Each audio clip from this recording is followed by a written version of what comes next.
ಸ್ನೇಹಿತರೆ ನಮಸ್ಕಾರ. Village culture ವಿಡಿಯೋಗೆ ಸ್ವಾಗತ.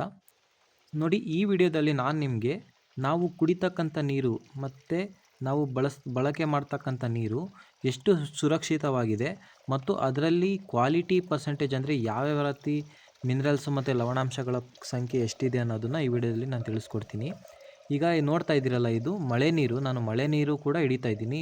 ಈ ಟೆಸ್ಟಲ್ಲಿ ನಾನು ಮಳೆ ನೀರು ಮತ್ತು ಟ್ಯಾಪ್ ವಾಟರ್ ಅಂದರೆ ನಲ್ಲಿ ನೀರು ಮತ್ತು ನಮ್ಮದು ಅಕ್ವಾಗಾರ್ಡ್ ಫಿಲ್ಟರ್ ಇದೆ, ಅಂದರೆ RO ಫಿಲ್ಟರ್ ಅಂತ ಕರಿತೀವಲ್ಲ, ಈ ಮೂರು ನೀರನ್ನು ನಾನು ನಿಮಗೆ ನೀರಿನ ಸ್ಟ್ಯಾಂಡರ್ಡ್ಸ್ ಪ್ರಕಾರ WHO ಅಂದರೆ ವರ್ಲ್ಡ್ ಹೆಲ್ತ್ ಆರ್ಗನೈಸೇಷನ್ ಪ್ರಕಾರ ವಾಟರ್ ಕ್ವಾಲಿಟಿ ಸ್ಟ್ಯಾಂಡರ್ಡ್ಸ್ ಅಂತ ಇರುತ್ತೆ. ಅಂದರೆ ಇಷ್ಟು ನೀರಲ್ಲಿ ನಾವು ಇಷ್ಟು ಮಿನರಲ್ಸ್ ಮಾತ್ರ ಇರಬೇಕು, ಇದಕ್ಕಿಂತ ಜಾಸ್ತಿ ಇರಬಾರ್ದು ಮತ್ತು ಕಡಿಮೆ ಇರಬಾರ್ದು ಅನ್ನೋದೊಂದು ಸ್ಟ್ಯಾಂಡರ್ಡ್ ಇದೆ. ಅಂದರೆ ಅಷ್ಟಿದ್ರೆ ಮಾತ್ರ ನಮಗೆ ನೀರು ಕುಡಿಲಿಕ್ಕೆ ಯೋಗ್ಯ. ಯಾಕಂದರೆ ನೀರು ಕೂಡ ಒಂದು ಆಹಾರ. ಯಾಕಂದರೆ ನಾವು ನೀರು ಕುಡಿದ್ರೆ ನಮ್ಮ ದೇಹಕ್ಕೆ ಬೇಕಾಗಿರ್ತಕ್ಕಂಥ ಕ್ಯಾಲ್ಶಿಯಂ ಆಗಿರಲಿ, ಮೆಗ್ನೀಷಿಯಮ್ ಆಗಿರಲಿ, ಬೇಕಾದಂಥ ಲವಣಾಂಶಗಳು ಸಿಗುತ್ತೆ. ಆ ಲವಣಾಂಶಗಳು ಸಿಗಬೇಕು. ಈಗ ನೋಡಿ, ನಾನೀಗ ಮೊದಲನೇದಾಗಿ ಚೆಕ್ ಮಾಡ್ತಾ ಇರೋದೊಂದು ಇದು RO ವಾಟರ್ ಅಂದರೆ ಅಕ್ವಾಗಾರ್ಡ್ ಇದೆ ಅಲ್ಲ, ಅಕ್ವಾಗಾರ್ಡ್ ಅಂದರೆ RO ವಾಟರ್ ಫಿಲ್ಟರ್ ವಾಟರ್ ನೀರನ್ನು ಫಸ್ಟು ಚೆಕ್ ಮಾಡ್ತಾ ಇದ್ದೀನಿ. ಅಂದರೆ ನನ್ನ ಹತ್ರ TDS ಮೀಟರ್ ಅಂತ ಇದೆ. ಈ TDS ಮೀಟರ್ ಏನಂದರೆ total dissolved solids in water ಅಂತ. ಅಂದರೆ ಈಗ ನಾವು ತಗೊಂಡಿರೋ ನೀರಲ್ಲಿ ಡಿಸಾಲ್ವ್ಡ್ ಸಾಲಿಡ್ಸ್ ಅಂದರೆ ನೀರಿನಲ್ಲಿ ಕರಗಿರ್ತಕ್ಕಂಥ ಲವಣಾಂಶಗಳ ಸಂಖ್ಯೆ ನೋಡಿ 106 ಇದೆ. ಈ ನೀರನ್ನು ನಾವು ಕುಡಿಲಿಕ್ಕೆ ಬಳಸ್ಬೋದು. ಅಂದರೆ 106 ಇದೆ. ಇದರಲ್ಲಿ ನೋಡಿ, ಇದು ಬೋರ್ ವಾಟರ್ ಅಂದರೆ ಟ್ಯಾಪ್ ವಾಟರ್. ಇದರಲ್ಲಿ ನೋಡಿ 764 ಇದೆ.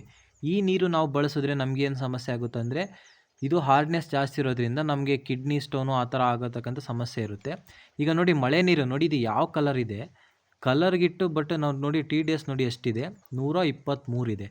ಆ್ಯಕ್ಚುಲಿ ನಾವು RO ವಾಟರ್ಗೆ ಕಂಪೇರ್ ಮಾಡಿದ್ರೆ ಅದಕ್ಕೂ ಕೇವಲ 10 ಪಾಯಿಂಟ್ಸಲ್ಲಿ ವೇರಿಯೇಷನ್ ಇದೆ. ಅಂದರೆ ಮಳೆ ನೀರು ನೋಡಿ ಎಷ್ಟು ಪ್ಯೂರ್ ಇದೆ. ಇನ್ನೂ ನಾವು ಡೈರೆಕ್ಟಾಗಿ ಮಳೆ ನೀರು ಹಿಡಿದ್ರೆ ಅದು ಕೇವಲ ಒಂದು 5-6 ನಂಬರ್ ಬರುತ್ತಷ್ಟೇ. ನಾನು ಅದನ್ನು ಕೂಡ ಚೆಕ್ ಮಾಡಿದ್ದೀನಿ.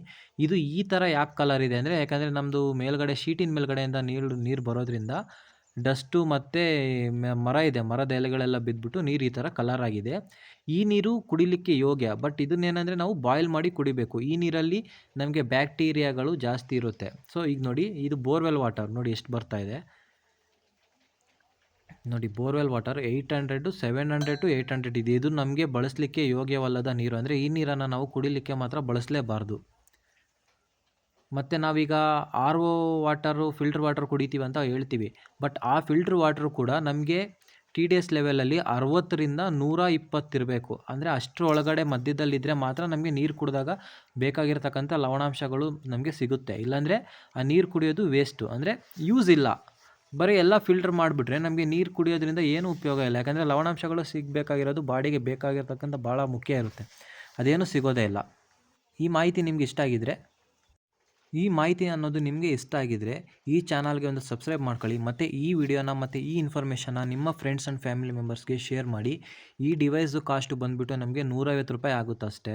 ನೀವು 150 ರೂಪಾಯಿ ಆದರೆ ಈ ನೀರನ್ನು ಚೆಕ್ ಮಾಡ್ಕೋಬೋದು. ನಿಮ್ಮ ಮನೇಲಿರ್ತಕ್ಕಂಥ ಫಿಲ್ಟರ್ ವಾಟರ್ಗೂ ಮತ್ತು ನೀವು ಹೊರಗಡೆ ತರ್ತಕ್ಕಂಥ ಫಿಲ್ಟರ್ ವಾಟರ್ಗೂ ಎಷ್ಟು ವ್ಯತ್ಯಾಸ ಇದೆ ಅಂತ ಒಂದು ಐಡಿಯಾ ಬರುತ್ತೆ. ಮತ್ತು ಇನ್ನೊಂದು ಏನಂದರೆ, ನಿಮ್ಮ ಬೋರ್ವೆಲ್ ವಾಟರು ಅಥವಾ ನಿಮಗೆ ಬರ್ತಕ್ಕಂಥ ಮುನ್ಸಿಪಲ್ ವಾಟರು ಯಾವ ಥರ ಇದೆ ಅಂತಲೂ ಚೆಕ್ ಮಾಡ್ಬೋದು.